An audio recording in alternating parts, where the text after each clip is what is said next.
जाळो तूच कर्म तुझे नाम धर्म वार करी पंथा पांडुरंग का पूर्वजासी नरका जाणे ते एक ऐका निंदा करावी चाहाडी मनी धरोनी आवडे मात्रागमन ऐशी जोडी पातकाच्या राशी निंदा करावी चाहाडी मनी धरोनी आवडे तुका म्हणे वाट कुंभ पाकाची ते नीट निंदा करावी चाहाडी मनी धरोनी आवडे विठ्ठल विठ्ठल विठ्ठल विठ्ठल गुरु तुकाराम महाराज की सद्गुरु गंगागिरी महाराज की सद्गुरु नारायण गिरी महाराज विश्वगुरु निवृत्तिनाथ महाराज त्र्यंबकेश्वर भगवान की छत्रपति शिवाजी महाराज की धर्मवीर संभाजी महाराज भारत माता की जय बोलो रे भाई सब संतन की जय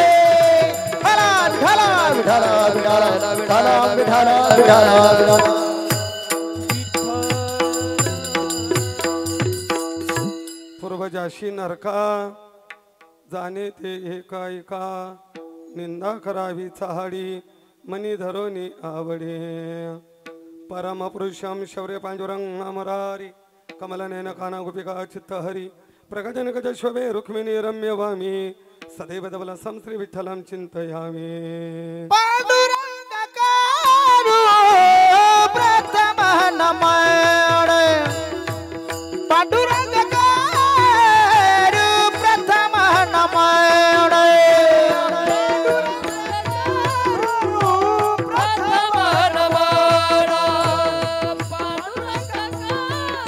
प्रथम नमन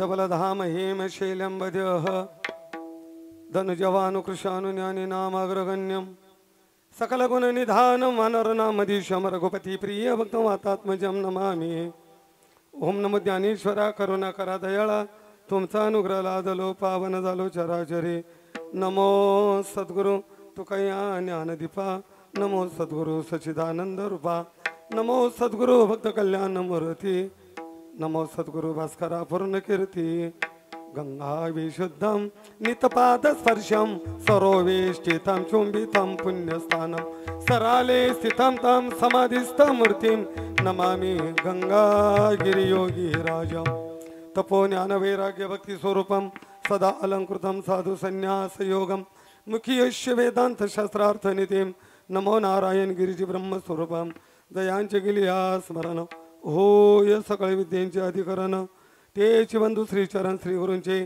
ते नमस्कारुनी आता कायमा जीवानी मानेल संतासी रंजव चित्ताशी आपल्या मस्तक हे पायावरी या वारकरी संतांच्या धन्य धन्य निवृत्ती देवा धन्य धन्य निवृत्ती देवा धन्य धन्य निवृत्ती देवा धन्य निवृत्ती देवा काय महिमा वर्णावा काय महिमा वर्णावा काय महिमा वर्णावा काय महिमा वर्णावा काय महिमा वर्णावा काय महिमा वर्णावा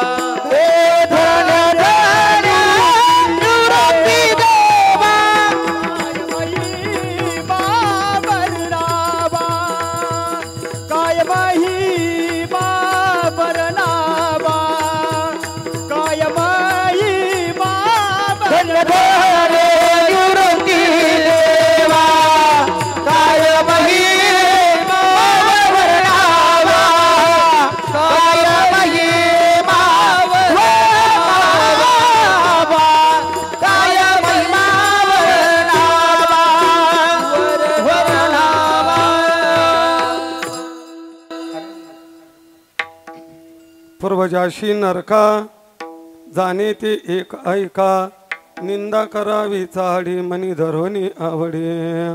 प्रस्तुत संकीर्तन सेवेसाठी निवडलेला अभंग महान भगवत भक्त विश्ववंद्य जगद्गुरु श्री तुकोबराय यांचा 4 चरणाचा अत्यंत प्रसिद्ध सर्वांच्या परिचयातील महत्त्वाचा आणि प्रसंगाला अनुसरून असलेला अभंग आहे. या अभंगावरती दिलेल्या संकल्पित वेळेत बोलण्यापूर्वी काही परिहार देणं उचित ठरेल. विश्वगुरु निवृत्तीनाथांच्या कृपाछत्राखाली वसलेला पावन पुण्यमय तालुका आणि त्यातील श्री क्षेत्र बागलवाडी आणि जाधव वस्ती या पवित्र स्थळी तुम्ही आपण किम निमित्ताने एकत्र आलेलो आहोत याची सर्वांना कल्पना आहे, जाण आहे. तरी सांगणं वक्त्याचा आद्य कर्तव्य ठरते. या न्यायाने आज या ठिकाणी वैकुंठवासी मातोश्री गंगा भागीत्री हौशाबाई रंगनाथ पाटील जाधव या मातेचं प्रथम पुण्यस्मरण तथा वर्ष श्राद्ध तथा संवत्सरिक श्राद्ध ज्यांनी आयोजन केलेले त्यांच्या पश्चात तसा जर विचार केला तर त्यांच्या सासूबाई आहेत गंगा भगीरथी मथुराबाई त्र्यंबक जाधव. त्यांचे सासरे आहेत बाबूराव बाळा जाधव. त्याचप्रमाणे दुसऱ्या सासूबाई आहेत जिजाबाई बाबूराव जाधव. आणि आजींचे 3 सुपुत्र आहेत गोरक्षनाथ रंगनाथ जाधव, केशव रंगनाथ जाधव, भगवान रंगनाथ जाधव. आता पुतणे आहेत नातू आहेत. ते पाहता येणार नाही तर त्याच्यामुळे गडबड झाली थोडी. नाहीतर मग आता शिवाजी आहे, बाबाजी आहे, शरद आहे, इकडं कपिल आहे, दीपक आहे. आता बरीचशी मोठी यादी ते जर अडचण आली असते उभी असल्यामुळे. असो ज्यांच्या माध्यमातून दर्शनाचा योगाला माझे परमार्थातील परमित्र हरिभक्तपरायण गायन सम्राट प्रकाश महाराज नायकवाडे आणि आजींचे छोटे सुपुत्र भगवान भाऊ गेले अनेक दिवसांचे आमचे स्नेही संबंध आहे आणि त्या माध्यमातून हा दर्शनाचा योग आलेला आहे. आणि आज जर पाठीमागं दोन्ही बाजूला जर बघितलं तर खरा विचार करण्यासाठी कुणाचं नाव घेऊन कुणाचं सोडू हा माझा मोठा प्रश्न आहे. कारण हे महाराष्ट्रातील प्रसिद्ध कीर्तनकार गायनाचार्य मंडळी आहेत. पतरी मृदुंगाचार्य बाळनाथ महाराज आहेत, आमचे तबालजी श्याम महाराज शिंदे आहेत, ज्ञानेश्वर माऊली मीठ सागरेकर आहेत, प्रकाश महाराज आहेत, गोपाल महाराज मायगावकर आहेत, तरुण तडफदार कीर्तनकार आमचे श्याम महाराज गाडे आहेत, तिथून हनुमान महाराज आहेत. आता मध्ये आता मंजूर शिरलंमध्ये इकडे कोळपेवाडी सुरेगाव शिरलं, परत भुसे भेंडाळे. त्याप्रमाणे अतिशय सुंदर पहिली चाल ज्यांनी गायले आमचे गोसावी महाराज आहेत, पंडित महाराज आहेत, उगले महाराज आहेत आणि आमच्या मित्रांचे चिरंजीव अशोक महाराज खाडे यांचे चिरंजीव. आता मला नाव माहिती नाही पण खाडे महाराज त्यांनाही धन्यवाद देतो. विनेकरी महाराज बाबळे मामा आहेत. आज संशीची मातीचे सुंदर आहेत. आणि माझ्या समोर आपल्या परिसराचं भूषण हरिभक्तपरायण शरद महाराज आहेत. आज समोर अतिशय ज्येष्ठ आणि श्रेष्ठ नेमाचे हाडाचे निवृत्तीनाथ महाराजांचे वारकरी आहे. विठाला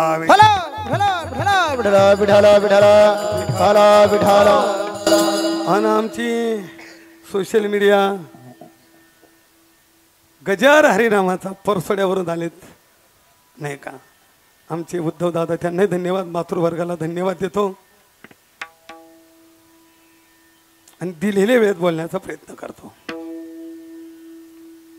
वेळ जरी कमी असेल पण कमी वेळा जादा बोलण्याचा प्रयत्न असेल.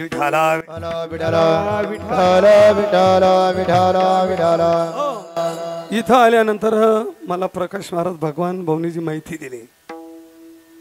खर तर हा परिवार वारकरी संप्रदायाशी एकरूप आहे. ही जी प्रेमाने आलेली बाहेरगावची मंडळी नातेतलीच असेल असं नाहीये. ही वारकरी मंडळी आहेत आणि वारकरी मंडळी इथं का आलेत तर ज्यांच्या आपण आज श्राद्धाला आलो त्या माऊलीने या निवृत्तीनाथांच्या वारकऱ्याला आपल्या हाताने स्वयंपाक करून घातला. ही जाणीव ठेवून वारकरी उपस्थित झाले. म्हणून तिचे होता दरुशन, तिचे होता दर्शन, तिचे होता दर्शन, तिचे होता दर्शन. पोट भर अन्न मिळे पोट भर अन्न पोट भर अन्न मिळे पोट भर अन्न मिळे पोट भर अन्न मिळे पोट भर अन्न तिचे होता दरुसन मिळे पोट भर अन्न मिळे पोट भर अन्न मिळे पोट भर अन्न तिचे होता दर्शन तिचे होता मिळे पोट भर अन्न मिळे पोट भर मिळे पोट भर होता दर्शन तुकोबराय त्या माऊलीला धन्यता देतात. धन्य जगी ती माऊली. त्या माऊलीचं दर्शन झालं, कधीही कोणी रिक्त पोटी गेला नाही. तिचे होता दर्शन मिळे पोटभर अन्न. माऊलीच्या जीवनात वारकरीची सेवा घडली. माऊलींच्या जीवनामध्ये या बाबा विठाला विठाला विठाला विठाला निवृत्तीनाथांची वारी घडली, ज्ञानोबरांची वारी घडली, नाथांची वारी घडली. वारकरी जीवन खरं तर या माऊलीच्या जीवनातलं हे भाग्य आहे. भाग्यवंत मनोदया शरण गेले पंढरी राया. हे पहिलं भाग्य. दुसरं भाग्य मृत्यूनंतर 1 वर्षभर मासिक श्राद्धाला भजनी मंडळाने भजन केलं. हे मरणानंतरचं भाग्य आहे. आणि तिसरं भाग्य आहे की मृत्यूनंतर ती मुलं मातृऋणातून उत्तीर्ण होण्यासाठी कीर्तन आदी कार्यक्रम संपन्न करून त्या ऋणातून उत्तीर्ण होण्याचा प्रयत्न करताय. मृत्यूनंतरही त्या माऊलीच्या निमित्ताने भजन कीर्तन केलं जातं. हे जीवनातील त्या माऊलीच्या मरणोत्तरचं भाग्य. विठाला विठाला विठाला विठाला विठाला. खरं तर मी एकच शब्दात बोलतो, वेळ जादा झाली, मला पुढे बोलायचं आहे. ऐका जरा दृष्टांताने पटवतो लक्ष देण्यासाठी. 2 मित्र रस्त्याने जात असताना एकाच शेतामध्ये गहू पेरलेला आहे आणि त्या गव्हाच्या रोपाची उगवण नुकतीच होत होती. आणि बाबा दोन्ही मित्रांमध्ये चर्चा झाली. एक म्हटलं बाबा या शेतामध्ये जो गहू उगवतोय ना एकरी 25 क्विंटल ॲव्हरेज बसेल. दुसरं म्हटलं नाही 30 क्विंटल ॲव्हरेज बसेल. हा म्हटलं कशावरून? तो म्हटलं कोंबाची रोप आहे. काय बघितलं तो काय म्हटला? कोंबाची रवरव. म्हणून हे वाक्य ज्ञानोबरायांची ओवी आणि माऊलीचं जीवन सारखं वाटतंय. ज्ञानोबराय म्हणतात का भूमीचे मार्दव आणि सांगे कोमाची रवरव. कोमाची रवरव ही भूमीची मार्दव सांगते आणि जन्माला आलेली संतती ही आईची कूच सांगते. विठाला विठाला विठाला विठाला. म्हणून तुम्ही केवढे असा, किती मोठे असा, कुठल्याही उद्यावर असा, सिंहा लोखंडकरा पाठीमागे वळून बघा, हे सर्व श्रेय आईच आहे. असं म्हटलं जातं ज्याची माता महान त्याचा पुत्र महान. ज्याची माता महान त्याचा पुत्र महान. एकदा दादा कलकत्त्यामध्ये एक बॅलेस्टर त्या काळी आपल्या मुलाला घोडागाडीमध्ये घेऊन आणि फेरफटका मारत होता. आता घोडागाडी चालवणारा आयटीत बसलेला होता. त्याने मुंडसा बांधलेला होता आणि आयटीत घोडागाडी चालवत होता. बॅलेस्टरला सहज विचार आला आणि बॅलेस्टरने मुलाला विचारलं, बाळा तुला मोठं झाल्यानंतर काय व्हायचं आहे? ते बॅलेस्टरचा मुलगा म्हटलं, बाबा मला मोठं झाल्यानंतर ना ही घोडागाडी चालवणारा व्हायचं आहे. दादा बॅलेस्टरला राग आला. अरे बॅलेस्टरचा मुलगा आणि घोडागाडी चालवायचं म्हणतं म्हणून मारलं. मुलगा रडायला लागलं, हट्टाला पेटलं, रडताना थांबत नाही. घरी आले, आईने विचारलं का रडतो? बाबांनी मारलं. का मारलं? आई मला मोठं झाल्यानंतर घोडागाडी चालवायची. आईने समज घातली, बाळा तुला घोडागाडी नाही चालवायची, तू बॅलेस्टरचा मुलगा आहे, तुला मोठं व्हायचं आहे. नाही आई मी मोठा झाल्यानंतर घोडागाडी चालवणार आहे. शेवटी नावेलाच झाला आणि आईने सांगितलं ठीक आहे तुला घोडागाडी चालवायची ना, घोडागाडी चालव. पण आई समोर एक भिंत होती, त्या भिंतेवरती घोडागाडीचं चित्र होतं. त्या घोडागाडीच्या चित्रामध्ये एक घोडागाडी चालवत होता आणि एक माग बसलेला होता आणि वरती अक्षर लिहिलेली होती, यदा यदाई धर्मस्य ग्लानिर्भवती भारत. बाळा, तुला घोडागाडी चालवायची ना, या चित्रामध्ये जो घोडागाडी चालवतो तो हो, त्याचं नाव आहे श्रीकृष्ण. तोच उपदेश मानणारा आणि तीच घोडागाडी चालवणारा, त्यांचं नाव आहे स्वामी विवेकानंद. विठाला म्हणून आईची खूप सांगते, धन्य जयाची जननी जे लागले हरिभजनी, धन्य माता तयाची याद माता पिता, तयाची याद माता पिता, तयाची याद माता पिता. हे आपोलिया गीता दोष जागता, धन्य माता पिता, माता पिता तयाची आपोलिया गीता दोष जागता, धन्य माता पिता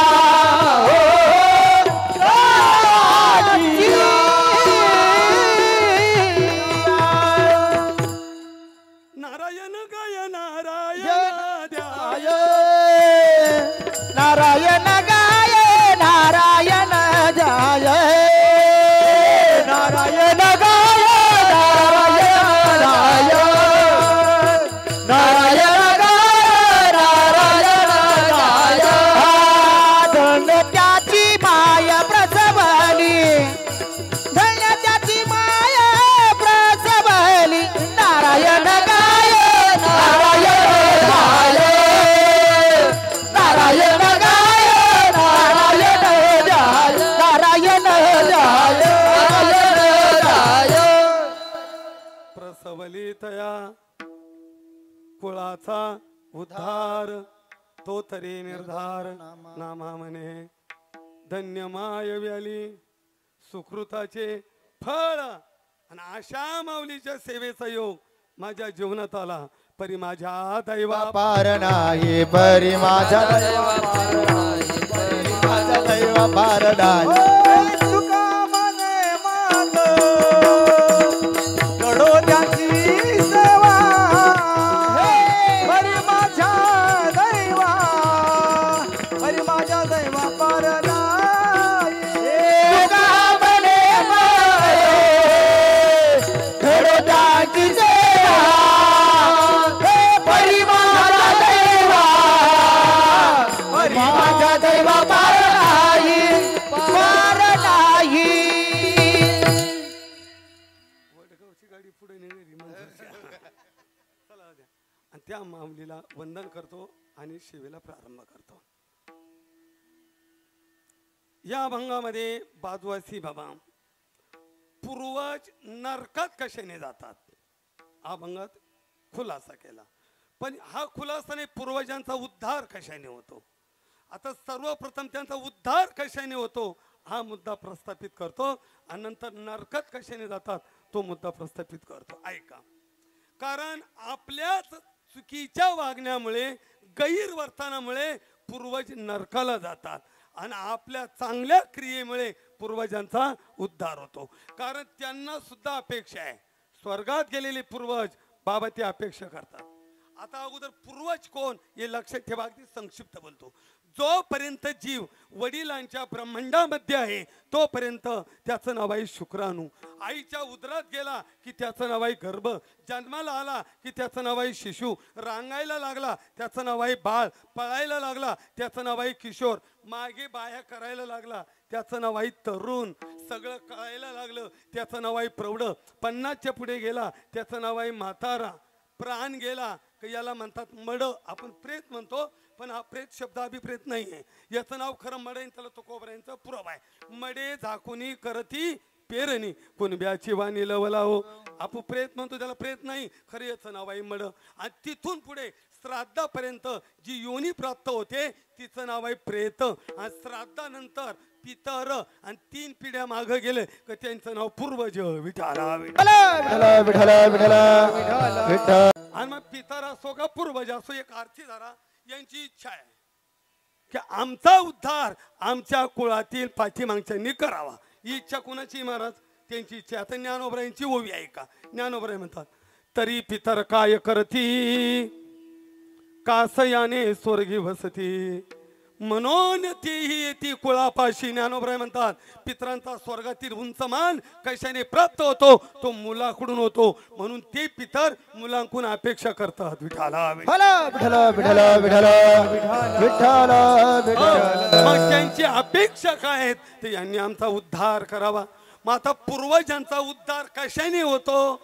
तर तुम्हाला एक दोन मुद्दा त्यामधला सांगतो. तर पहिला मुद्दा आहे आपली सनातन संस्कृती आहे की या संस्कृतीमध्ये मृत्यूनंतर आई वडिलांची हस्ती आणि रक्षा 3ऱ्या दिवसापासून 7व्या दिवसापर्यंत गंगेत गेली पाहिजे. हस्ती कुठे गेली पाहिजे? गंगेत. पण गंगेत कुठं? आता खाली जर गेलं ना बाबा, काही लोक कायगाव टोक्याला टाकतात बाबा, काही पुंतब्याला टाकतात, काही कोपरगावला टाकतात, काही नांदूर मधलेश्वरच्या बंधाऱ्यात टाकतात. पण हस्ती इथं नाही, गंगेतच. मग तुम्ही म्हणाला गंगाचे, हो चैतन्य महाराजांचं एक वाक्य सांगतो. ते म्हटले गाईच्या सर्व अंगात दूध आहे, गाईच्या सर्व अंगात दूध आहे. पण दूध पाहिजे असेल तर दोहन स्तनाचंच करावं लागेल. कानाचं दोहन करून दूध निघणार नाही, पायाचं दोहन करून दूध निघणार नाही, शेपटीचं दोहन करून दूध निघणार नाही. दूध तर गाईच्या अंगात आहे, पण दूध हवं असेल तर तुम्हाला स्तनाचंच दोहन करावं लागेल. तशी राजमहेंद्रीपासून तर ब्रह्मगिरीपर्यंत संपूर्ण गंगा आहे. पण उद्धार कुठं होतो आणि हस्ती नास्ती कुठं? तर त्या फक्त रामकुंडात. म्हणून हस्ती कुठे गेली पाहिजे? रामकुंडामध्ये. थोडं विषयाला फाटा देतो, ऐका. पण अलीकडे आमच्याच धर्माची लोक आमच्याच धर्माच्या लोकांना आमच्याच धर्माच्या विरुद्ध सांगून आणि आमच्या धर्मापासून प्रवृत्त करण्याचा प्रयत्न करतात. ती माणसं म्हणतात आम्ही पुरोगामी विचाराचे आहोत. मग एक काम करा, हस्ती आणि रक्षा गंगेत टाकून प्रदूषण केल्यापेक्षा घरासमोर खड्डा खोदा, हस्ती आणि रक्षा गंगेत टाका आणि त्यावरती काय लावा?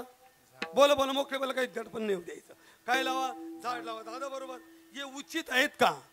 हे कुठल्या शास्त्रात लिहिलेलं आहे का? तुम्ही सांगता ते करायचं का शास्त्र सांगतं ते करायचं? तर आमच्या धर्मात शास्त्र जे सांगेल ते मान्य करू. मी सांगतो ते नाही. विठाला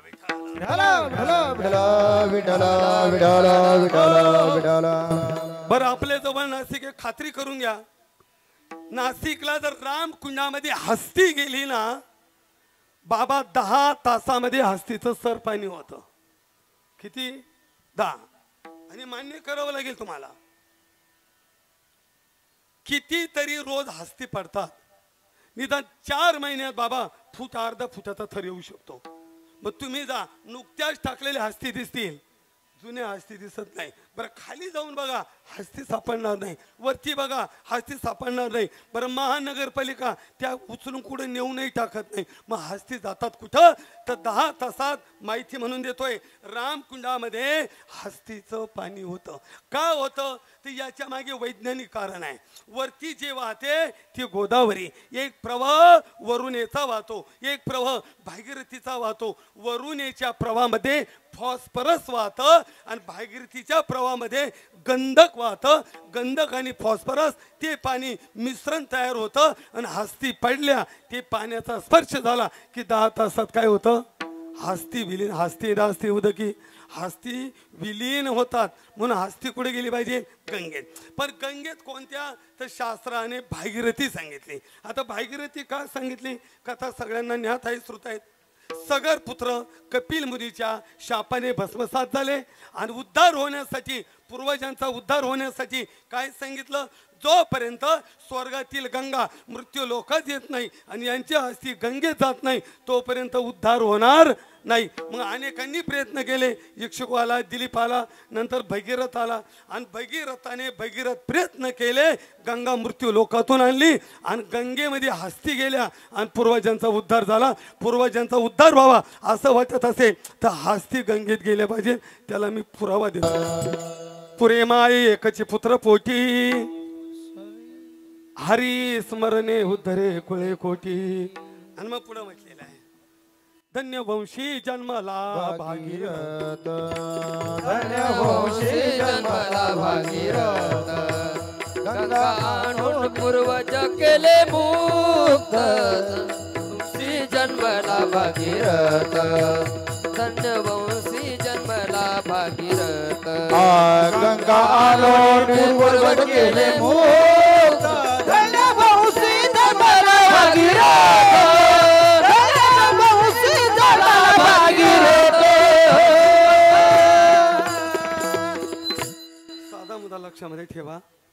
गंगा कशासाठी आली तर पूर्वजांच्या उद्धारासाठी आली. मग पूर्वजांचा उद्धार असती गंगेत. 2 नंबर पूर्वजांचा उद्धार काय आता त्यांचं म्हणणं ऐकून नाथ महाराज सांगतात भागवतात. सोये करावे पितृतर्पण शनवती श्राद्धे जान पितर उद्धरावे आपण गया वर्जन करून या. मुलाने मातृगया पितृगया आधी जाऊन गया वर्जन करून त्यांचा काय करावा उद्धार करावा. आणि काय करावं सोये करावे पितृतर्पण मुलाचा धर्म आहे. आई वडील गेल्यानंतर त्यांनी 3 क्रिया करायच्या आहे. पहिलं पिंड प्रदान तिल प्रदान आणि जल प्रदान या 3 क्रिया कराव्यात. आणि नंतर काय करावं तर पूर्वजांचा उद्धार करावा. मग कशाने तर श्राद्धादी कर्म करून. पण किती श्राद्ध आता श्राद्ध सांगितले 96. किती सांगितले 96. आता कोणती ती आहे का प्रत्येक अमावस्येला श्राद्ध आहे. आणि अमावस्या वाईट दिवस नाही. अमावस्या पितरांचा जेवणाचा दिवस लक्षात ठेवा. प्रत्येक अमावस्येला श्राद्ध आहे. बाबा वर्षाची अमावस्या 12. प्रत्येक पौर्णिमेला श्राद्ध आहे. वर्षाच्या पौर्णिमा 12. प्रत्येक संक्रांतीला श्राद्ध आहे. वर्षाच्या संक्रांती किती नाही 12. संक्रांती 12. प्रत्येक महिन्याला सूर्य एका राशीमधून दुसऱ्या राशीमध्ये संक्रमण करतो त्या काळाला संक्रांत म्हणतात. फक्त मकर कालामध्ये तो मकर राशीत प्रवेश करतो म्हणून त्याला आपण मकर संक्रांत म्हणतो. प्रत्येक महिन्याला एक संक्रांत येते. वर्षाच्या संक्रांती 12. वर्षाच्या द्वादशीला श्राद्ध आहे. द्वादशी किती 24. व्यतिपात योग वैरधूर्ती योग चंद्रग्रहण सूर्यग्रहण श्राद्ध तिथी पडतिथी पितृतिथी पुण्यतिथी अक्षय तिथी मोजले का झाली 96. विठाला विठला विठला विठला विठ्ठल विठ्ठल विठ्ठल. म्हणून आज आहे श्राद्ध. श्राद्ध म्हणजे काय श्राद्ध शब्दाचा अर्थ काय तर व्याकरणामध्ये श्रद्ध नावाचा धातू आहे. श्रद्ध नावाच्या धातूपासून ज्या शब्दाची निर्मिती होते त्याचं नाव आहे श्राद्ध. श्राद्ध म्हणजे काय श्रद्धेने केलेली क्रिया त्याचं नाव आहे श्राद्ध. श्राद्ध म्हणजे काय त्या पिंडावर होणारा अखेरचा संस्कार त्याचं नाव आहे श्राद्ध. मग श्राद्ध केलं पाहिजे हो केलं पाहिजे. काय केलं पाहिजे जोपर्यंत श्राद्ध होत नाही तोपर्यंत जीवाची प्रेत योनीतून मुक्ती होत नाही. जोपर्यंत श्राद्ध होत नाही तोपर्यंत मुलगा माय पित्याच्या ऋणातून मुक्त होत नाही. आणि एक मन सर्वांना माहिती आहे बाप दाखव नाही तर श्राद्ध घाल. तुझा बाप जिवंत आहे श्राद्ध करण्याची गरज नाही. आणि बाप गेला असेल तर तुला श्राद्ध करावाच लागेल. एखादा म्हणेल समजा नाही केलं तर काय होतं असे काही कमी आहे का. नाही केलं तर काय होतं काय होतं ते सांगतो. विठाला विठला विठला विठला विठला विठला विठला. जर श्राद्ध केलं नाही तुका म्हणे पित्र आशीर्वाद देती कल्याण इच्छिती तया कुळा कल्याण इच्छिती तया कुळा आशीर्वाद देती कल्याण इच्छिती तया कुळा कल्याण इच्छिती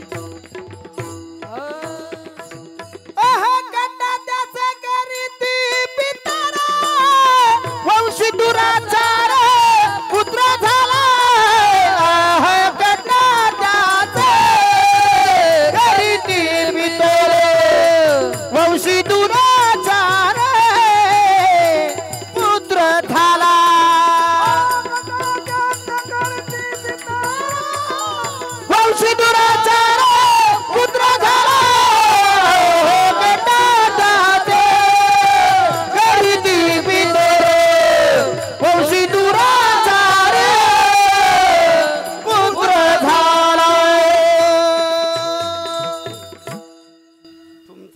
बॉक्समध्ये टाकतो आणि त्यांचं घेतो.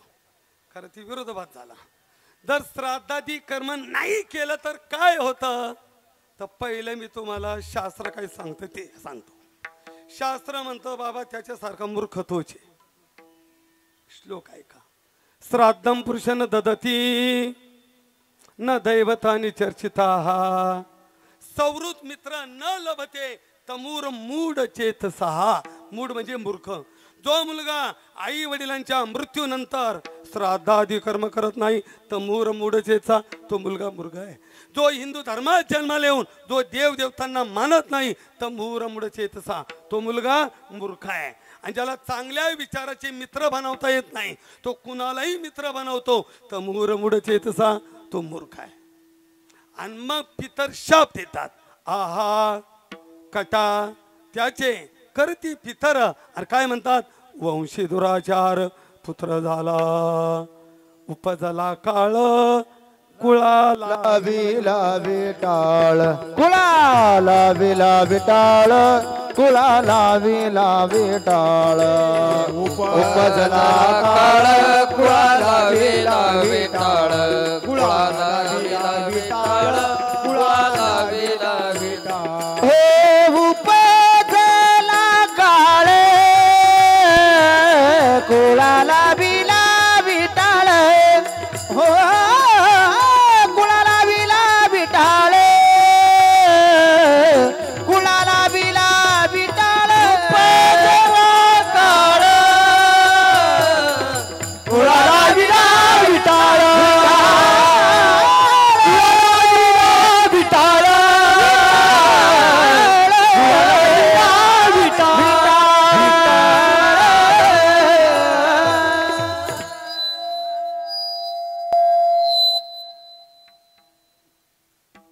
ते दुःखी होतात, ते नाराज होतात आणि पितर मग अधपतनाला जातात.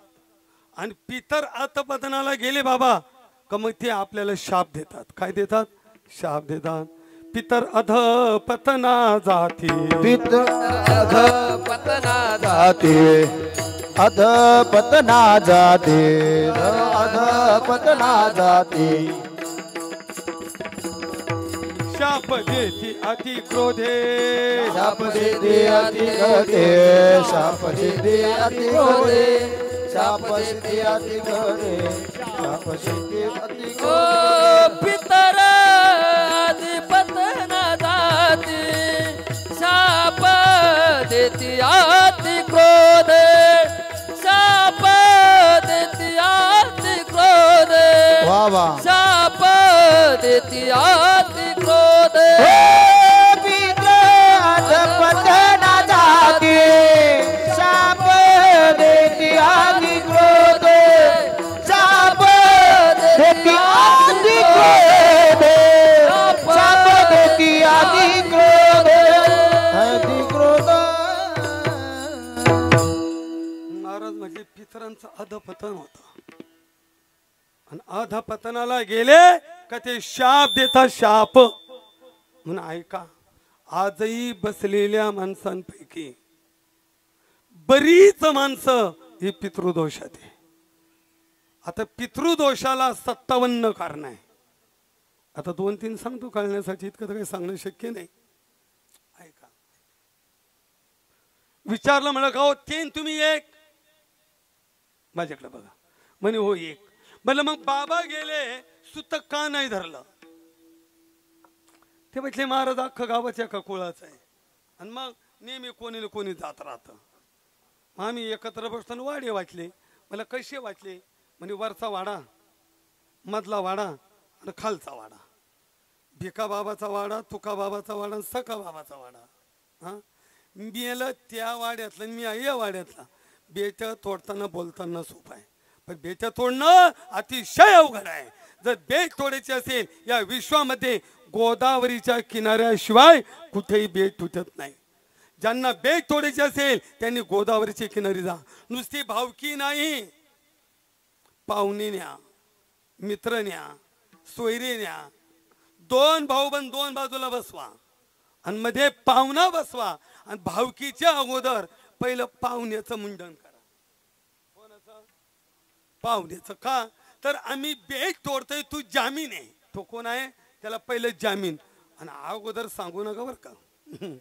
एक काही पाहुणा यायचा नाही गोपचूप न्यायचा आणि मुंडन करून सोडून द्यायचा कळाला का. नंतर एकमेकाला पिंडदान द्यावं लागतं बरोबर. नंतर गावाला जेवण आणि तो गुरुजी आले असेल पूजेला त्यांना विचारा तुम्ही आमची बेट तोडतात का. मी सांगतो हे गुरुजी तोडणार नाही का त्याला कर्मकांडी ब्राह्मण पाहिजे आणि तो निपुत्रिक पाहिजे. विठाला विठाला विठाला विठाला विठाला विठाला विठाला विठाला विठाला. मग केलंय का असं नाही ना. मग सुतक आता सुतक सगळ्यांसाठी सारखं नाही बाबा. 7 पिढीच्या आतली जर भावकी असेल तर 13 दिवसापर्यंत गंधमुक्ती नाही. 8व्या पिढी भावकी गेली 10 दिवसाचं सुतक. 9व्या पिढी भावकी गेली कुळ भाऊबंद या नात्याने 3 दिवसाचं सुतक. कुळ भाऊबंदाने फक्त 3ऱ्या दिवशी स्नान करणे टोपी घालणे गंध लावणे मारुतीचं दर्शन करणे कुळ भाऊबंद सुतक पिटलं. आडनाव एक आहे पण 11 पिढ्या संबंध नाही. आडनाव एक पण 11 पिढ्या संबंध नाही. 1 दिवसाचं सुतक. अंतविधी झाले घरी आले स्नान केलं सुतक फिटलं. बहिणी आणि मुली यांना 3 दिवसाचं सुतक त्याला सोयर सुतक म्हणतात. 3ऱ्या दिवशी स्नान झालं त्यांचं सुतक फिटलं.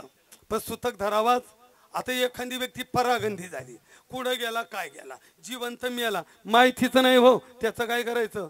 तर त्या व्यक्तीची 12 वर्षापर्यंत वाट पाहावी लागते. त्याच्या पत्नीने 12 वर्षापर्यंत कुंकू लावायचं आणि ती व्यक्ती जर 12 वर्षात नाही आली तर पालाश्विती म्हटलेलं आहे. पळसाच्या पानाचा पुतळा बनवा त्यावर अग्निसंस्कार तिथून पुढे 10 दिवस सुतक आणि बाईने कुंकू लावायचं बंद करा. पण सुतक धरावं लागतं नाही धरलं सुतक आला पितृदोष. विठाला विठाला विठाला विठाला विठाला. दुसरं कारण सांगतो. कुठला समाज लहान नाही आणि कुठला समाज मोठा नाही. जो ज्या समाजात जन्माला आला त्याने त्या समाजाचा स्वाभिमान बाळगायचा आहे. म्हणून त्या मुलाने समाजाच्याच मुलीसोबत लग्न करा. मुलींना विनंती आहे फसवणूक होते या मुलींनी सुद्धा समाजाच्याच मुलासोबत लग्न करा. आंतरजाती विवाह करू नका. जर आंतरजाती विवाह कराल तर वर्णसंकर आणि वर्णसंकर झाला तर बाबा गीता सांगते पतंती पितृद्वेषा आणि लुप्त पिंडोदक क्रिया. पितर पत्नाला जातात आणि तिथं पिंडोदक क्रिया लुप्त होते. खात्री करा ज्या घरामध्ये आंतरजाती विवाह झालेला आहे त्या मुलीला पितृपक्षामध्ये स्वयंपाक बनवायला लावा. त्या मुलीने बनवलेल्या स्वयंपाकाचं नैवेद्य कावळ्याला द्या. कावळा तेव नैवेद्य स्वीकारित नाही. आणि सलग 3 वर्ष कावळ्याने नैवेद्य नाही घेतला त्रिपिंडी नाही केली त्रिपिंडी आला पितृदोष. विठाला विठाला विठाला विठाला विठाला विठाला. चला अजून एक सांगतो. आता माझ्या पुढे शरद महाराज बसलेले बाबा आपण दोघं बोलू पण तुमचं नाही बोलत कळण्यासाठी. मला एक सांगा तुमच्या पंदोबांचं नाव काय. याच्यावरच लक्षात घ्या. आपलं विस्मरण होणं नाही त्यांना नाही बोलत मी. विस्मरण होणं खरं नाव याचं मरण आहे. विठाला विठाला विठाला. आता ज्यांच्यासाठी आपण डोके फोडे बांध फोडले हे उद्योग केले आहो त्या पंताला नाताला आपलं नाव सुद्धा माहिती नाही राहायचं रजे हो. अलग लक्षामध्ये उदाहरणार्थ तुमचे जे पंजोबा 3 पंजोबा होते जाते काय जे असेल ते मला काय तुमचं काय पाहिजे फक्त सहज विचारलं नाही. ऐका ते 3 भाऊ होते असं गृहीत धरू आपण. किती होते 3. आता 3घांपैकी 2घांचा विस्तार वाढला एकाचा विस्तार वाढला नाही. मग ज्याचा विस्तार वाढला नाही त्याचं इस्टेट कुणाला मिळालं बोला बोला. दोन्ही पंजोबाला मिळालं की नाही. पंजोबा गेले वारस हक्काने कोणाकडे आलं आजोबाकडे आले. आजोबा गेले वारस हक्काने कोणाकडे आलं वडिलांकडे आलं. आणि वडील गेल्यावर आपल्याकडे आलं. वारस हक्काने त्या इस्टेटीचे वारसदार कोण झालो बाबा आपण झालो. मग इस्टेट घेतलं त्यांचं वालं. मग त्यांचं कधी स्मरण केलं का. इस्टेट तर खातोय. आता इस्टेट पूर्वजांचं नुसतं इस्टेट नाही तर पूर्वजांचे रोग सुद्धा घ्यावे लागतात. काय घ्यावे लागतात रोग. एखाद्याला शुगर झाली आणि हॉस्पिटलला गेलं अहो डॉक्टर पहिलं विचारतं यापूर्वी तुमच्या घरात कुणाला होती का विचारतं का नाही. मग तुम्ही म्हणता आमच्या आजोबाला होती कुणाला होती. मग इस्टेट घेतलं ना शुगर फ्री आहे त्याच्यावर. आता विठाला विठाला विठाला विठाला विठाला. एखाद्याला दमा असेल अस्थमा आहे पंजोबाला होता. कोड खापर पंजोबाला होतं इस्टेट खालं ना. बरं जाऊ द्या आपल्यामध्ये रक्त कुणाचं आहे आपण जे रक्त वापरतोय रक्त कुणाचं आहे? दादा, हे रक्त आपल्या पूर्वजांचं आहे. रक्त कुणाचं आहे? पूर्वजांचं आहे. त्यांचं रक्त वापरतो, त्यांचं इस्टेट खातो. मग त्यांचं वर्षातून एकदा तरी स्मरण केलं पाहिजे की नाही? जर नाही स्मरण केलं ते 3 पिढ्या वाट पाहतं आणि 3 पिढ्यानंतर असं एक बदला घेतं, असं एक विचित्र जन्माला येतं कुळात, अख्ख्या कुळाच्या विरोधात राहतो. ते कुळाशी जमून घेत नाही आणि त्याच्या वाट्याला आलेलं इस्टेट त्याला तिरपा काप असतो. सरळ चौकोनी तुकडा नाही, बांध तिरपा रे. नाला गेला, ओहळ गेला, रोड गेला, पायवाट गेली आणि त्या शेतामध्ये न लावता जुनाट पिंपळाचं झाड असतं. समजून घ्यावे 3ऱ्या पिढीवरचं. विठाला विठाला विठाला विठाला विठाला विठाला विठाला. आला पितृदोष. जाऊ द्या, अजून एक ऐका. ज्याचा आजोबा सावकार त्याचा नातू भिकारी. अंडरलाईन करून ठेवा. ज्याचा आजोबा सावकार. अरे आजोबाने सावकारकी केली, लोकांना व्याजाने पैसे लावले, गरीबाचे कष्ट करायचे, घाम करायचे पैसे जमा केले. पण समाजाचा जमा केलेला पैसा काही अंशी समाजाच्या कामी लावा लागतो. उदाहरणार्थ विद्यालय काढलं, अनाथाश्रम, धर्म कार्यासाठी खर्च केला, देश कार्यासाठी केला, अनाथ मुलांचं पालकत्व स्वीकारलं, गरीबाच्या मुलामुलीचं शिक्षण केलं, अन्नदान केलं, काहीतरी चांगलं क्रिया केली असेल तर ते दान व्यर्थ जात नाही, दोष लागत नाही. पण काहीच केलं नाही, बाबा ती संपत्ती जमा ठेवली, ती 2 पिढ्या सुख देते आणि 3ऱ्या पिढीत पितृदोष येतो. आणि पितृदोषाचे लक्षण आहे 3री पिढी बर्बाद होणं, दरिद्री येणं, मानहानी, समाजात किंमत नसणं, मुलं मुली वाईट व्यसनाला जाणं, तरुण मुला मुलींचा अपघाती मृत्यू होणं, मुला मुलींचे लग्न वेळेवरती न होणं, आंतरजाती विवाह होणं, त्यांना संतती न होणं, झाली संतती आंधळे, पांगळे, लुळे, खुळे, वेडे, मतिमंद, कोरडं फुटलेले हे मुलं जन्माला येणं. हे नाहीच कळालं त्या माणसाच्या घरासमोर रोज सकाळी 9 ते 10 या दरम्यान कावळा येऊन ओरडणं.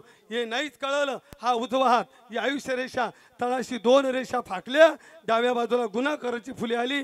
समजून घ्यावं, हे अर्ध तुटलेलं मच्छीचिन्ह हातावर आलं का 3ऱ्या पिढीवरचा पितृदोष.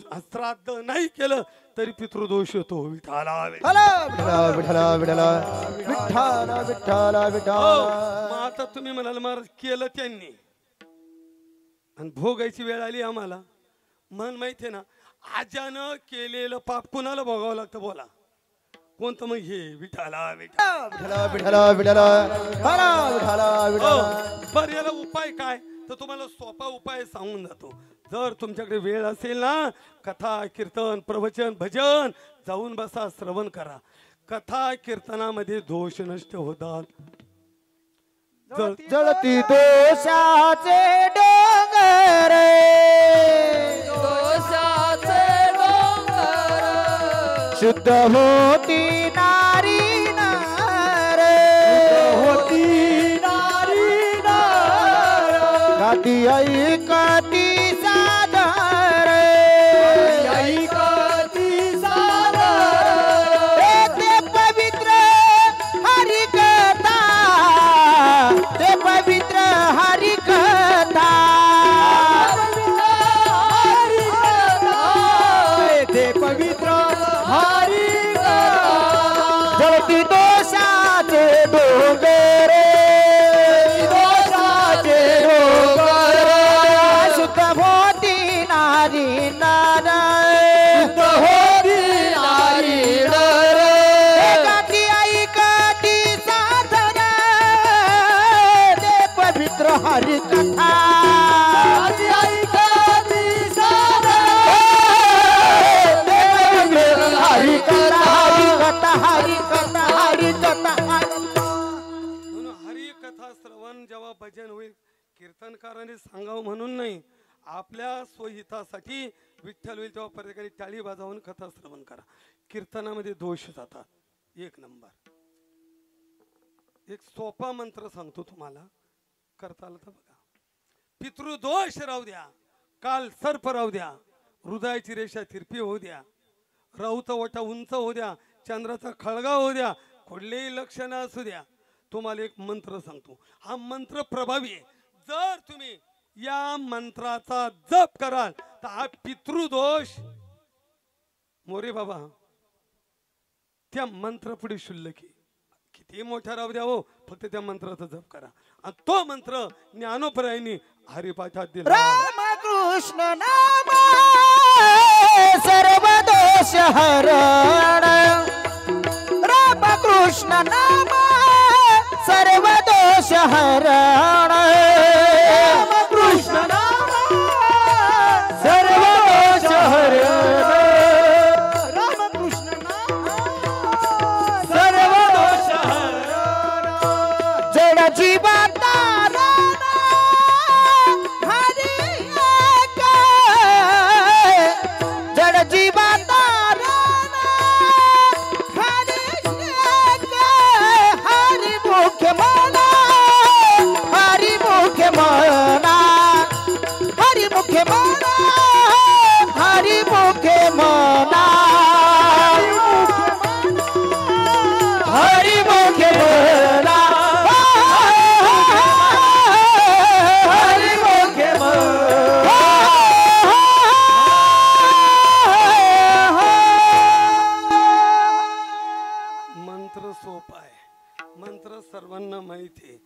सगळ्यांना घेण्याचा अधिकार आहे. फक्त श्रद्धेने आणि निष्ठेने फक्त जेव्हा वाटेल तेव्हा फक्त रामकृष्ण हरी म्हणा. बाकीचं कर्मकांड करण्याची गरज नाही.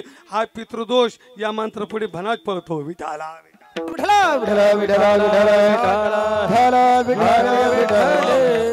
म्हणून श्राद्धादी कर्म केलं पाहिजे. म्हणून आज आहे वर्ष श्राद्ध. मग वर्ष श्राद्ध काय करावं लागतं अगदी संक्षिप्त बोलतो. 5 ज्ञान इंद्रिय आणि 5 कर्म इंद्रिय.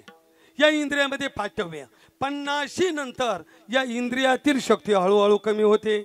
मग ही शक्ती जाते पंचप्राणात आणि पंचप्राणातून शक्ती जेव्हा सूक्ष्म शरीरामध्ये प्रवेश करते त्याला म्हणतात काल मृत्यू, त्याला म्हणतात निधन. आणि मृत्यू झाल्यापासून राहू द्या लोक ते बाटल्याकडेच पाहू राहिले. आम्ही बाटल्यापासून बाजूला करतो तुम्ही बाटले पाहायला लावले. विठाला विठाला ऐका जाऊ दे विनोद सोडा. सूक्ष्म शरीराला 10 अवयव प्राप्त होण्यासाठी 9 दिवस आणि 10व्या दिवसाचा काही कालावधी लागतो. जसं आईच्या गर्भामध्ये पूर्ण शरीर प्राप्त होण्यासाठी 9 महिने 10व्या महिन्याचा काही कालावधी लागतो. तसं सूक्ष्म शरीराला परत हे अवयव प्राप्त होण्यासाठी 9 दिवस आणि 10व्या दिवसाचा काही कालावधी. मग पहिल्या दिवसाला एक पिंड द्यावा लागतो. पहिल्या पिंडाने मस्तक तयार होतं, दुसऱ्या पिंडाने मान तयार होते, तिसऱ्या पिंडाने हृदय तयार होतं, चौथ्या पिंडाने बिंबी तयार होते, 5व्या पिंडाने पोट तयार होतं, 6व्या पिंडाने पाठ तयार होते, 7व्या पिंडाने कंबर तयार होतं, 8व्या पिंडाने मलमूत्र विसर्जनाची जागा तयार होते, 9व्या पिंडाने पाय तयार होतात आणि 10व्या पिंडाने तहान आणि भूक ही उर्मी तयार होते 10व्या दिवशी. म्हणून दशक्रिया ही 10व्या दिवशी करावी लागते. 5व्या 7व्या दिवशी होत नाही. विठाला हो. मग 11व्या दिवसाचा विधी त्याला ऋषभ सर्ग म्हटलेलं आहे. 12व्या दिवशी पददान आहे आणि मग 13वा दिवस भोजनाचा. 13 दिवसापर्यंत ती जीवदशा मृत्यू लोकात ती 13 पिंड खातं आणि 1.5 फुटाचं शरीर तयार होतं. मग 13 दिवसापर्यंत त्या व्यक्तीची मुलं त्याच्या उद्देशाने काय काय पुण्य कर्म करतात ते केलेलं पुण्य आणि जीवानं केलेलं पुण्य हे दोन्ही एकत्र केलं जातं. ज्यादा पुण्य झालं देव मार्ग आणि ज्यादा पाप झालं यमाचा पाहुणा प्राणी होय यमाचा पाहुणा प्राणी होय. हरी विना जन्म नरकाची पै जाणार. हरी विना जन्म नरकाची पै जाणार. हरी विना जन्म नरकाची पै जाणार. विना जन्म नरकाची पै जाणार. यमाचा पाहुणा प्राणी होय. यमाचा पाहुणा प्राणी होय. यमाचा पाहुणा प्राणी होय. आणि मग जीवाचा प्रवास चालू होतो 13व्या दिवशी. ऐका, पहिला मुक्काम आहे 17व्या दिवशी. 13 अधिक 17 दिवस झाले 30. आता आपला दिवस असा आहे 12 घंट्याची रात्र आणि 12 घंट्याचा दिवस. आता इथे बी थोडी गडबड होती माहिती. 1 मिनिट घेऊ का? आज कोण वार आहे? शनिवार. आज रात्री 12:30 वाजता एखाद्या गावचं म्हातारं गेलं मग त्याचा शनिवार धरला पाहिजे का रविवार? 12:30ला गेलं बरं का. काय धरलं पाहिजे? चुकलं इथंच. विठाला विठ्ठला विठ्ठला विठ्ठला.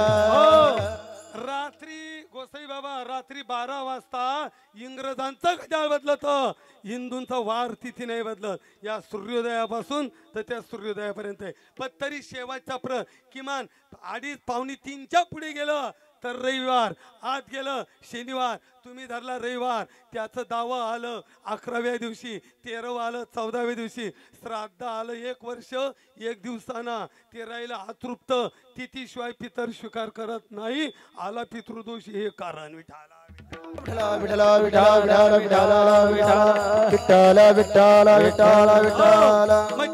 आपला 1 महिना ते यम लोकाचा 1 दिवस, आपला 1 वर्ष स्वर्गाचा 1 दिवस, आणि मृत्यू लोकातून यम लोकात जाण्यासाठी 12 दिवस लागतात. म्हणून 5.5 महिने चालत नाही आणि 11.5 महिने चालत नाही. वर्ष श्राद्धच घालावा लागतं. मग तुम्ही मला काही गुरुजी ते 1-2 दिवस कमी अधिक देतात, काही कारण सांगू का? उदाहरण, आता जाधव परिवार भगवान भाऊ यांनी गुरुजीकडून पूजा केली, बरोबर, गुरुजींना दान दिलं, गुरुजींनी दान घेतलं की नाही?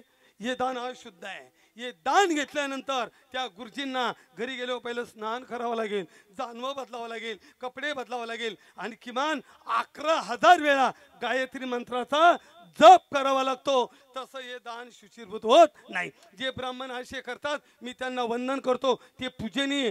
पण अलीकडे ब्राह्मण टी-शर्ट आणि जीनच्या पॅन्टवर पूजाला यायला लागली आणि प्रायचित्त घेत.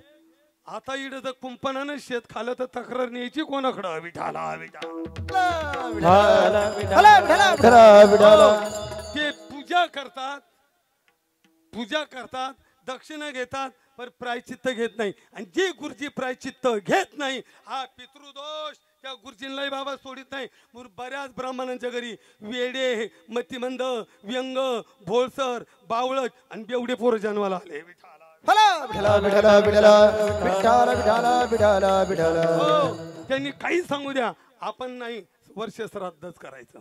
बरं, आता प्रश्न आहे की वर्ष श्राद्ध कुणाचं केलं जातं? एका वाक्यात, ज्याला अग्नी दिला त्याचं वर्ष श्राद्ध करावा लागतं. ठीक आहे. आता वर्ष श्राद्ध कोणी केलं पाहिजे? तर खरा नेम असा आहे, वडील मुलाने केलं पाहिजे. पहिला जो मुलगा आहे त्याचं नाव आहे धर्मपुत्र, आणि नंतरची संतती जन्माला येते तिचं नाव आहे काम्यपुत्र. मोठा मुलगा जिवंत असता लहान्या मुलाला कुठलीही क्रिया करण्याचा अधिकार नाही. पण समाजामध्ये रिवाज असा आहे, बापाला मोठा, आईला लहाना, आणि मधला मोकळा आणि डाकळा. त्याला टेन्शनच नाही अजिबात. आणि ते मोठे विभाग खरं राहतो, आई वडील लहान करून देतो. विठाला मग मोठ्याची जर संमती असेल मग लहान मुलाला अधिकार आहे. मुलगा नाही, मानलेला मुलगा, पुतण्या वगैरे, मानसपुत्र, त्याला अधिकार आहे. मानसपुत्र नाही, दत्तक पुत्र, दत्तक नाही, दोहित्र, मुलीचा मुलगा, त्याला सुद्धा अधिकार आहे. याच्या पुढे सांगू, गावच्या पाटलाला सुद्धा राहिलेलं श्राद्ध करण्याचा अधिकार आहे. मित्राला सुद्धा अधिकार आहे, मुलीला सुद्धा अधिकार आहे, सूनबाईला सुद्धा अधिकार आहे, भावाला सुद्धा अधिकार आहे. विठाला बापाला सुद्धा अधिकार आहे. बाबा मुलाचा, मुलगा जिवंत आहे, मुलगा गेला, बाप जिवंत आहे. अनेक कथा आहे. निमी राजानं, कथा सांगून वेळ घेत नाही, निमी राजानं स्वतःच्या मुलाचं श्राद्ध केलं, म्हणजे बापाने मुलाचं केलं तरी चालतं. जटायूचं श्राद्ध प्रभू रामचंद्राने केलं, मित्रांनी केलं तरी चालतं. ऐका, सीतामाईने राजा दशरथाचं श्राद्ध केलं. आता जे फाल्गू नदीला गेले असतील पितृगयेला, त्यांच्या लक्षामध्ये येईल. उदाहरणार्थ, राजा दशरथ 1 वर्ष परिपूर्ण होत आहे आणि प्रभू रामचंद्र पितृगयेला आहे. त्या ऋणातून उत्तीर्ण होण्यासाठी गुरुजींना बोलवलं आणि प्रभू पूजेला बसले. सीतामाई बसल्या जवळ, आणि त्या वेळेला गुरुजी म्हटले काहीतरी आणा. हे म्हणे वनात हे काही नाही, म्हणजे एक काम करा, जंगलात जा आणि चांगल्या दर्जाचे फळं घेऊन या. राम आणि लक्ष्मण फळं आणण्यासाठी जंगलामध्ये गेले. सीतामाईला ब्राह्मणाजवळ ठेवलं. दुपारी 12 वाजता राजा दशरथाचा हात फाल्गू नदीमधून वरती आला आणि पिंडदान मागू लागला. पण एकही मुलगा जवळ नाही, काय करावं? सीतामाई चिंताक्रांत झाल्या. पण राजा दशरथाने आकाशवाणी केली, सीते तू ही पिंडदान केलं तरी चालेल, पण मामाजी साहित्य नाही, चिखलाचे पिंड कर. सीतामाईने चिखलाचे पिंड केले आणि सुनेच्या हातून राजा दशरथाने स्वीकार केला. हात खाली गेला, आशीर्वाद आशीर्वाद दिला. म्हणून आजही जर पितृगयाला जे गेले ना त्यांना विचारा, आजही पहिलं पिंडदान चिखलाचं करावं लागतं. कशाचं? चिखलाचं करावं लागतं. थोड्या वेळाने रामाने लक्ष्मण फळे घेऊन आले. ती फळं ब्राह्मणाने बघितले. आता ब्राह्मणाला असं वाटलं दोनदा जर पिंडदान नाही झालं हे फळं काय आपल्याला मिळणार नाही. त्या फळाच्या अपेक्षेने ब्राह्मण खोटं बोलला आणि सीतामाईने ब्राह्मणाला शाप दिला. तुम्ही भूदेवात वेद मूर्ती आहात, धर्माची जेव्हा तुमच्या खांद्यावर आहे, धर्मशास्त्र माहिती. भावांची किती भाऊबंदकी असली ऐका, आई वडील गेल्यानंतर 2 दावे होत नाही, 2 श्राद्ध होत नाही, करू पण नाही. विठाला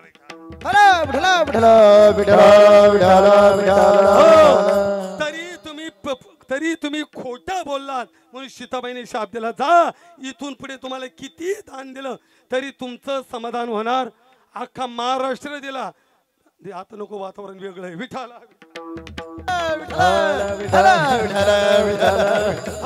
तरी तुमचं समाधान होणार नाही. मग कोणी साक्षीला? गाईला विचारा. गाय खोटं बोलली. सीतामाईने गाईलाही शाप दिला. तू खोटं बोलली ना, इथून पुढे तोंडाने जे खाऊ नये ते खाशील. पूजा तोंडाची होईल पण दर्शन शेपटीचं घेतलं जाईल. म्हणून गाईचं दर्शन शेपटीचं घेतलं जातं. कोणी साक्षीला? तिथं तुळशीचं झाड आहे. विचारा. तुळशीने सुद्धा खोटी साक्ष दिली आणि सीतामाईने तुळस वृक्षालाही शाप दिला. पितृगयेच्या पंचकृषी तुझी लागण होणार नाही आणि उगवण होणार नाही. तुम्ही पितृगयेला गेले ना बघा, त्या पंचकृषी तुळशीचं झाड लावलं तरी सुद्धा येत नाही. हा सीतामाईने दिलेले शाप आहे. कोण आहे साक्षीला? ज्या नदीतून हात वरती आला त्या नदीला विचारा. नदी खोटं बोलली. सीतामाईने नदीला हिशाब दिला. जा तुझं पाणी अदृश्य होईल आणि पाण्यामध्ये जंतू पडतील. आजही जर पितृगयेला गेला तर पाण्याचा प्रवाह वाळूच्या आतून आहे. आंघोळ करायची असेल जिरा बनवावा लागतो, बुजवावा लागतो, नाही तर जंतू पडतात. सीतामाईने दिलेले शाप. मग तिथं वट वृक्ष आहे, त्याला अक्षय वट आहे. जर अक्षय वटाखाली मुलाने जाऊन पितरांच्या उद्देशाने पिंडदान केलं, पितर अक्षय तृप्त होतात. त्या वडाखाली जावं लागतं. त्या वडाला विचारा. त्या वडाने सांगितलं, प्रभू मी साक्षीदार आहे, माझ्या समोर सीतामाईने पिंडदान केलं. सीतामाई म्हटलं, अरे तू वृक्ष असून खरं बोलला, जा मी तुला आशीर्वाद देते. प्रत्येक वर्षाला या सुवासिनी स्त्रिया तुझी पूजा करतील आणि तुला उदंड आयुष्य प्राप्त होईल. म्हणून वडाच्या झाडाला 1000 वर्ष आयुष्य. हे आमच्यापेक्षा महाराज इंग्रजांना कळलं होतं. कारण वटवृक्ष दीर्घकाळ टिकणारा, वटवृक्ष प्राणवायू देणारा, वटवृक्ष कार्बन डायऑक्साईड नष्ट करणारा, हे इंग्रजांना कळलं. म्हणून तर इंग्रजांनी रोडच्या कडेला वडाची झाडं लावली, कालव्याच्या कडेला वडाची झाडं लावली, गावाच्या चौकात वडाचं झाड लावलं, पानवाथ्यावरती वडाचं झाड लावलं. पण मेरा भारतमान अख्खे वड तोडल्याने एड्या बाबळीच लावल्या. विठाला जाऊ द्या, सुनेने पिंडदान केलं तरी चालतं. आता अजून कथा आहे महाभारतामधली. ज्या वेळेला कौरवादी गेले आणि भगवान परमात्मा हस्तीने परत आले, सैन्य धर्मा या कौरवांच्या उद्देशाने पिंडदान करावं लागेल. देव म्हटलं तुला नीती न्याय आहे की नाही? अरे आयुष्यभर ज्यांनी त्रास दिला त्यांचं पिंडदान श्रद्धा आम्ही करू नाही म्हटलंय. तुम्ही एका गोत्रात जन्माला आले, मोठी कथा आहे, ठीक आहे. मग सगळे धर्मराजा कुंती यांनी भगवान सगळे तीर्थावरती गेले. वडील पुत्र धर्मराज स्वतः पिंडदान करण्यासाठी बसले. पूजा आटपली सगळं. आता नेम असा आहे, आता पूजा केली, भगवान बोलले विचारा, आज आहे ना 3 नैवेद्य, एक कावळ्याला, एक कुत्र्याला आणि पाण्यामध्ये एक माशाला. कारण कावळा पितृतुल्य आहेत, गरुड पितृतुल्य आहेत, राजहंस पितृतुल्य आहेत, कुत्रा पितृतुल्य आहेत, गाय पितृतुल्य आहेत, हत्ती पितृतुल्य आहेत, वटवृक्ष पितृतुल्य आहेत, पिंपळ वृक्ष पितृतुल्य आहेत, बेलवृक्ष पितृतुल्य आहेत, सर्प पितृतुल्य आहेत, मासा पितृतुल्य आहेत आणि कासव पितृतुल्य आहे. विठाला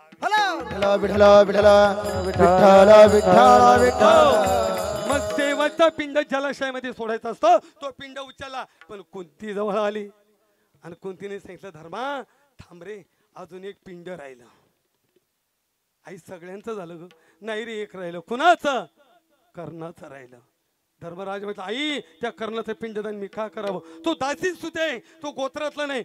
मग तिने सांगितलं, कर्णा देवा तुला माहिती नाही रे, कर्ण तर खरा पहिला पांडव. सांगती देवाला कर्ण पांडव रे पहिला.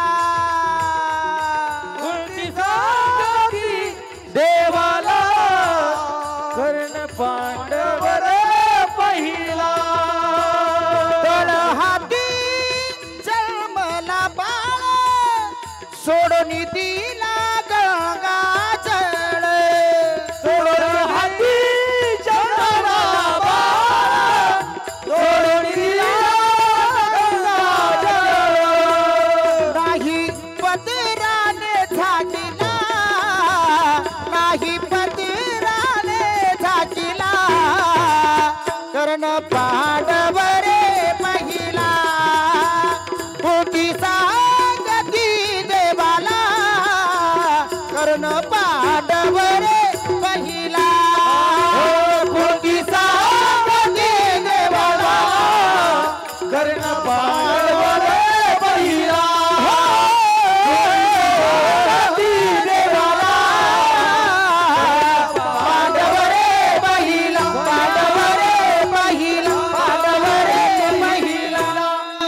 कर्णाचं श्राद्धाचे कर्म धर्मराजाने केले. आता अनेक कथा आहे म्हणून वर्ष श्राद्ध करावं होतं.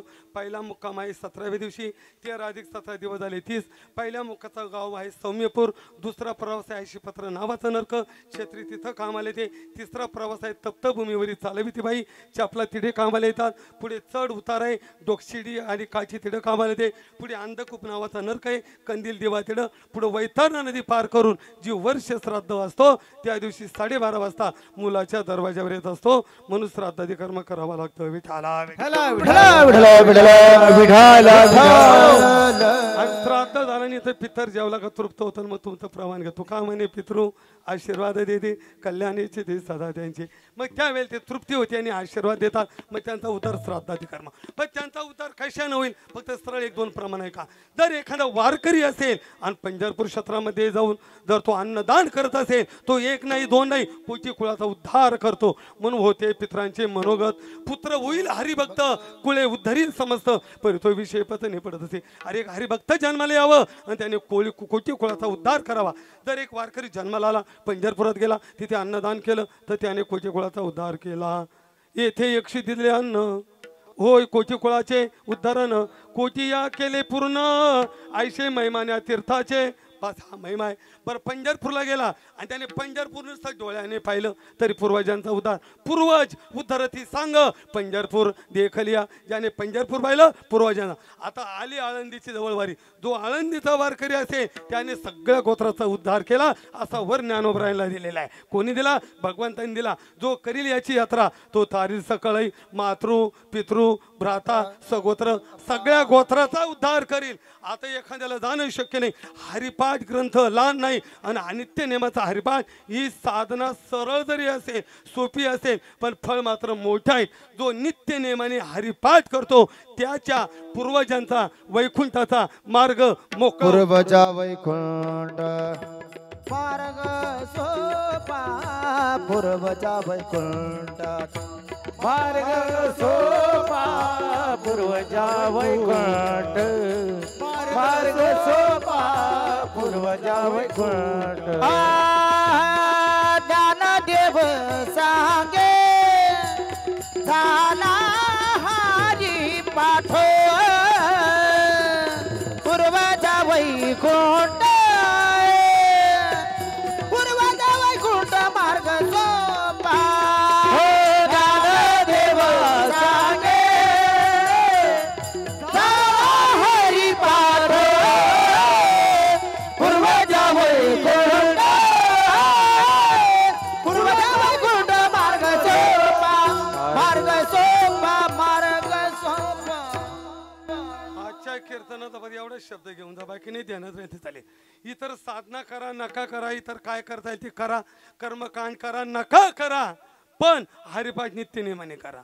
जर हरिपाठ नित्य नेमाने कराल ना त्याला कुठलाही कर्मकांड करण्याची गरज नाही. पूर्वजा वैकुंठ मार्ग सोपा किंवा देवाचं स्मरण करा.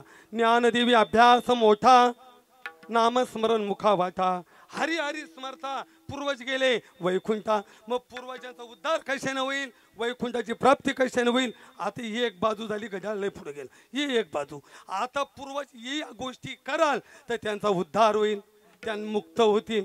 पण पूर्वज नरकाला कशाने जातात इथं ऐकलं आम्ही. त्यांचा उद्धार कशाने होतो. पण नरकात कशाने जातात? मग तुकोबरामध्ये नरकात कशाने जातात ते सांगतो ते ऐका. पूर्वजासी नरका. पूर्वजासी नरका. पूर्वजासी नरका. पूर्वजासी नरका. पूर्वजासी नरका. पूर्वजासी नरका. पूर्वजासी नरका. पूर्वजासी नरका. पूर्वजासी नरका. पूर्वजासी नरका. पूर्वजासी नरका. पूर्वजासी नरका. पूर्वजासी नरका. पूर्वजासी नरका. पूर्वजासी नरका. पूर्वजासी नरका.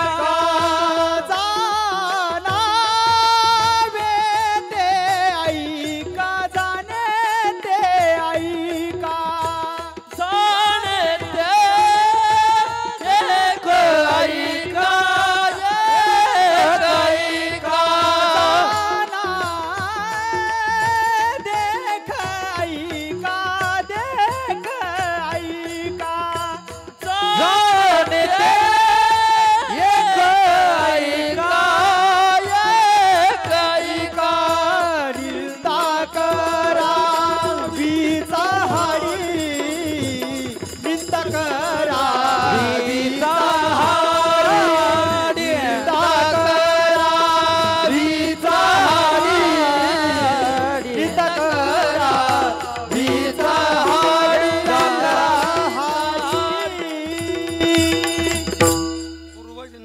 जाणे कशाने जातात.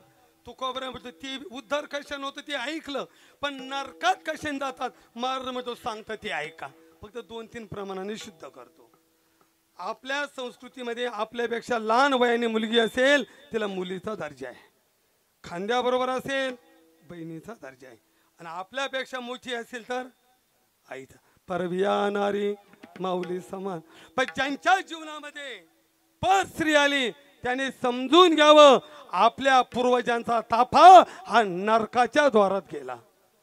दाशीचा जो संग करी, दासीचा जो संग करी, दासीचा जो संग करी, दासीचा जो संग करी, त्याचा पुढे बापा, ज्याचे पूर्वज नरकाद्वारी, त्याचे पूर्वज नरकाद्वारी, त्याचे पूर्वज नरकाद्वारी, त्याचे पूर्वज नरकाद्वारी, त्याचे पूर्वज नरकाद्वारी. सावधान. असं जर घडलं पूर्वजांचा ताफा गेला नरकात. दाशीचा जो संग करी त्याचे पूर्वज नरकाद्वारी. 1. 2 नंबर, तुम्ही ज्या समाजात जन्माला आलात त्या समाजाची आचारसंहिता आहे आणि त्या मुलासाठी ती बंधनकारक आहे. जो मुलगा ज्या जातीमध्ये येऊन जातीचा आचार मानत नसेल तर त्याचेही पूर्वज नरकाला जातात आणि त्याचा भूमीला भार होतो. त्याचा होय भूमिभार नेणे जातीचा आचार झाला दावेदार. आता ऐका, भोगवी आघोर पितरांशी, पितर आघोर नरकात जातात. 2 नंबर, खोटी साक्षा देतो, खोटा न्याय करतो, लाच खातो, लुलूच खातो. पगार असताना कळलं तुम्हाला टेबला खालून घेतो, अधर्मी माणसाला बाजू देतो, असत्य माणसाला बाजू देतो. त्याच्याही पूर्वजांचं पतन वरतं. प्रमाण आहे का फक्त लोभावरी ठेवणी हेत, जो करी असत्य न्याय नित त्याच्या पूर्वजा पतन. नरकी किडे होती जाण ती नरकात जातात. विठाला विठाला विठाला विठाला विठाला विठाला विठाला विठाला. जो धर्मशास्त्राला वेद पुराण शास्त्र स्मृती श्रुती स्मृती संत वचन यांना खोटं म्हणतो त्याचेही पूर्वज नरकात जातात. एक अभंग आपल्या सगळ्यांच्या परिचित आहे. मुंगी व्याली शिंगी झाली तिचे दूध किती, 17 राजन भरून गेले पेले 12 हाती. कोणाचं दूध? मुंगीचा. आणि तिला काय झालं? आता सर्वसामान्याला कळणार आहे बाबा असल्या काही चाली आणि काही अभंग संप्रदायातील ज्येष्ठ श्रेष्ठ व्यक्ती कुणा सोडून घ्यावे लागतात. विठाला स्वतःच्या मताने चिखल कालावता येत नाही. हा अभंग आहे. आता वाच्यार्थाने अर्थ नाही याचा लक्षार्थाने लावावं लागेल. पण एखादा मला कुठं मुंगीला शिंगी होते का, कुठं 17 राजन भरतील का, असं जर खोटं म्हणत असेल ना त्याचे पूर्वज नरकात. विठाला विठाला विठाला विठाला विठाला. अगत्याच्या नरका जाणे, अगत्याच्या ऐका त्यांची ख्याती लटिके जे म्हणती त्याचे पूर्वज नरकात. रामा म्हणे ऐका त्याची गाते लटिके जे लटिके न बोलो आम्ही वर्तमान खोटे, लटिके न बोलो आम्ही वर्तमान खोटे, लटिके न बोलो आम्ही वर्तमान खोटे, लटिके न बोलो आम्ही वर्तमान खोटे. तुम्ही जे प्रमाण दिलं आपलं पितरांचं पूर्वजांचं झालं, तुम्ही जे स्वतःच दिला. जो ज्याला कीर्तनाचा वीट येतो त्याने समजून घ्या आपण नरकात चाललो. विठाला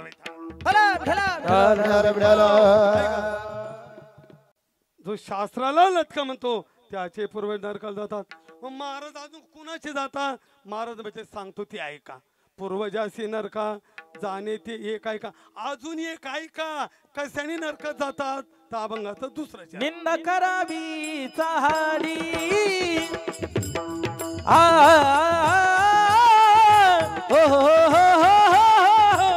निंदा करावी चहाडी, चहाडी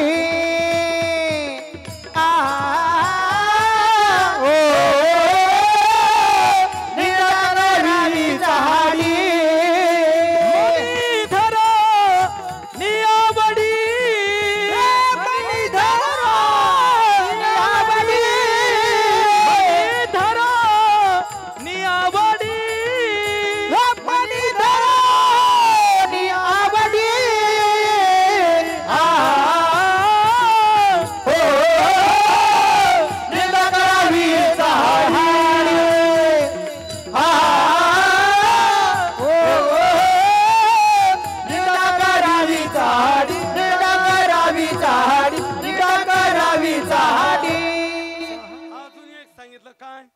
ज्याला वाटतंय ना आपले पूर्वज पितर नरकाला जावा त्याने खुशाल लोकांची निंदा करा, चाट्या लावा, वाद पेटवा, जाती जातीत भांडणं लावा, कुटुंबात भांडणं लावा, गावागावात भांडणं लावा आणि ते बी मन लावून काम करा आणि आवडीनं करा. तो खूप आहे म्हणजे निंदा करावी चाडी आणि मनी धरवणी आवडी. आणि एक प्रमाण फक्त सरळ देतो, तुका म्हणे धिग ऐसे झाले लोक निंदक वादक नरका जाते. वादक म्हणजे वादक म्हणजे वाजवणारे नाही, वाद लावणारे, भांडणं लावणारे, गाव बिघडवणारे आणि दुसऱ्याची निंदा करणारे ती नरकात जातात आणि त्यांचे पूर्वजही नरकात जातात. काय बा महाराज पण नरकाला पाप लागतं. आता 5 प्रकारचं पाप आहे, पाप, उपपाप, महापाप, अनुपाप. बरं जाऊ द्या. मद्यपान करू नये पाप आहे, मांसाहार करू नये पाप आहे, परस्त्रीगमन करू नये पाप आहे, चोरी करू नये पाप आहे, जुगार खेळू नये पाप आहे. आता महापाप सांगू का? स्वतः पत्ता खेळत नाही, फक्त मागे बसतो, मागून सल्ला देतो, टाक रांडण हान गुल्ल्या. कळलं का? पत्ता खेळणारा पापी पण मागून सल्ला देणारा महापापी. प्रमाण देऊ, केले पाप ज्याने दिले अनुमोदन आणि दोन्हीशी पतन सारखेची. जो पाप करतो आणि पापी माणसाला जो अनुमोदन देतो ना त्या दोघांचं पतन झाल्याशिवाय राहत नाही. विठाला हे झालं पाप. पण सगळ्यात महापाप असेल तर ते मातृगमनाचं आहे. सगळ्यात मोठं पाप कोणतं आहे? मातृगमन. पण जो निंदन चाडी करतो, वाद लावतो, त्याच्या पदरात किती पाप पडतं तर मात्रा गमना आईशी आणि जोडी पातकाच्या राशी. त्याने आईशी गमन केल्याचं राशीची रास जोडली आणि त्याच्या प्रारब्धात ज्याच्या पदरात हे पाप पडलं त्याने समजून घ्यावं आपली कुंभपाक नरकाचा रस्ता मोकळा झाला. अभंगाचं शेवटचं चरण. म्हणे वाट तुका म्हणे वाट, तुका म्हणे वाट, तुका म्हणे वाट, तुका म्हणे वाट, तुका म्हणे वाट, तुका म्हणे वाट, तुका म्हणे वाट. कुंभपाकाचे देनिट, कुंभपाकाचे देनिट,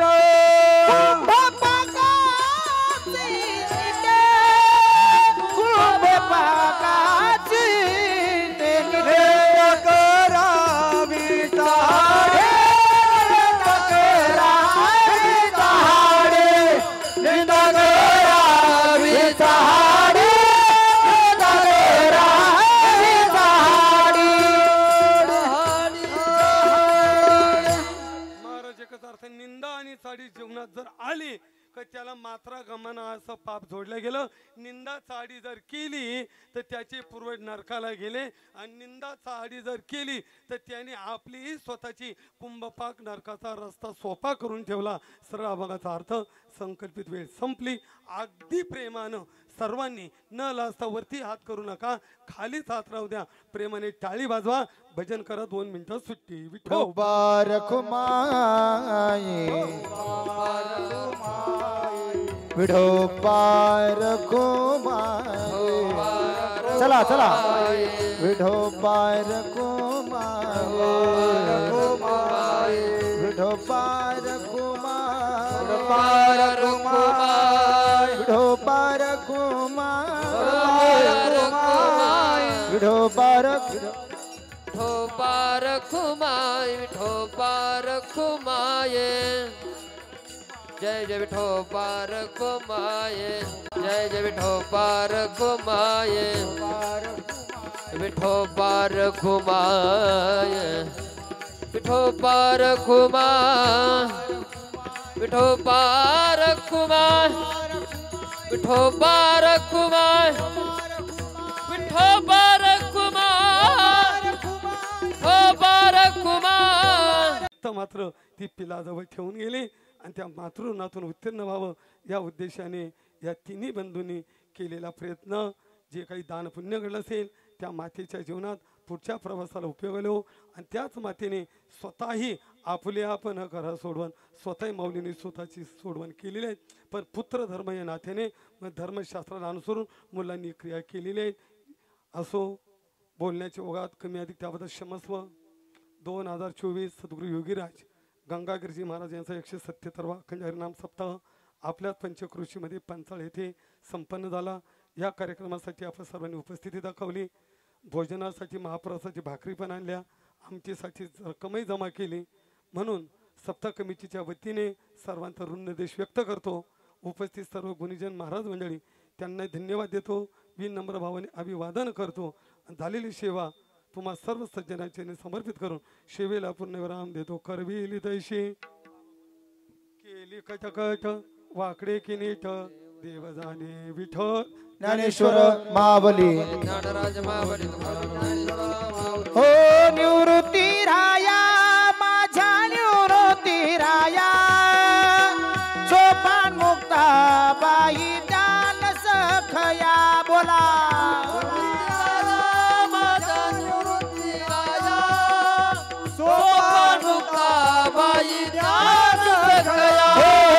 निवृत्ती राया माझ्या निवृत्ती राया सोपान मुक्ता बाई ज्ञान सखया निवृत्ती राया माझा निवृत्ती राया सोपान मुक्ता बाई ज्ञान सखया सोपान मुक्ता बाई ज्ञान सखया सोपान मुक्ता बाई ज्ञान सखया सोपान मुक्ता बाई ज्ञान सखया सोपान मुक्ता बाई ज्ञान सखया निवृत्ती राया माझ्या निवृत्ती राया सोपान मुक्ता बाई ज्ञान सखया निवृत्ती राया माझ्या निवृत्ती राया सोपान मुक्ता बाई ज्ञान सखया निवृत्तीनाथ महाराज की विठ्ठल हा बोलिलेले गुणे भिडे बापुडी उत्तरे करा समापराध